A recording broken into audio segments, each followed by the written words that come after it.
والآ بنفسك حيث أهلك يمموا أبدا نقاوم يا عقيم، فقل لهم إن الكتائب رحمها لا يعقم. الدكاترة، الحضور الكريم، مرحبا بكم معنا في رحاب المكتبة الرئيسة للمطالعة العمومية. طبعا سعيد أن أحضر معكم العدد 32 من منتدى الكتاب، هذه التظاهرة الثقافية التي تشرف عليها وزارة الثقافة والفنون ويرعاها السيد وزير الثقافة والفنون. طبعا العدد 32 الملصقة الإشارية يعني ضمت العديد من الأسماء والوجوه الأدبية والفكرية لولاية بسكرة لحضور مناقشة مدارسة المؤلف الأستاذ بو مرزوق. طبعا هذا اللقاء يندرج ضمن البرنامج الثقافي والفني تضامنا مع القضية الفلسطينية وتضامنا مع غزة وما يجري فيها من اعتداءات سافرة من الكيان الصهيوني الغاصب. طبعا النخبة في الجزائر، كل المجتمع الجزائري لا سيما النخبة تولي القضية الفلسطينية اهتماما بالغا. اليوم سنشهد أيضا مناقشة هذا المؤلف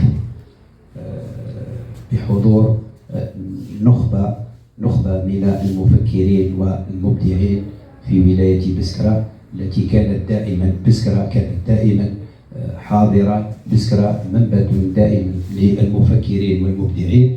أهلا وسهلا بكم في هذه الأسبوحة الكريمة.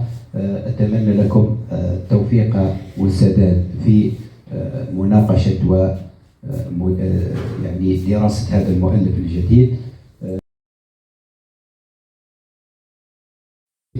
رئيس فرع كتاب الجزائريين فرع ولاية بسكرة، قائد كشفي ممثل الكشافة الإسلامية الجزائرية ولاية بسكرة، أسرة الإعلام، سيدتي سادتي، أنا حضور سعدت صباحا.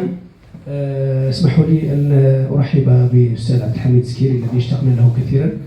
بكل صراحة نسعد كثيرا بتواجدكم في رحاب المكتبة الرئيسية للمطالعة العمومية لولاية بسكرة، حيث نسعى دائما لأن نكون عند حسن تطلعاتكم وعند حسن ظنكم جميعا. إذا نجتمع اليوم كما قال السيد المدير في العدد 32 من تظاهرة منتدى الكتاب التي تتضمن جلسة أدبية لمجموعة قصصية لمجموعة من الكتاب لكتاب ولاية بسكرة. نتمنى أن يكون نقاشا ذا فائدة كما قال السيد المدير، لأنه ما خلاناش باش نقولوا هذه التظاهرات تكون بالتزامن مع احتفالية بذكرى أحداث 11 ديسمبر، كذلك ما يحدث في عند أشقائنا في فلسطين وفي غزة. نتمنى الجميع أسبوعة طيبة. أعيد وأكرر، أتمنى دائما أن نكون عند حسن ظنكم. والسلام عليكم ورحمة الله وبركاته. شكرا سيد المدير.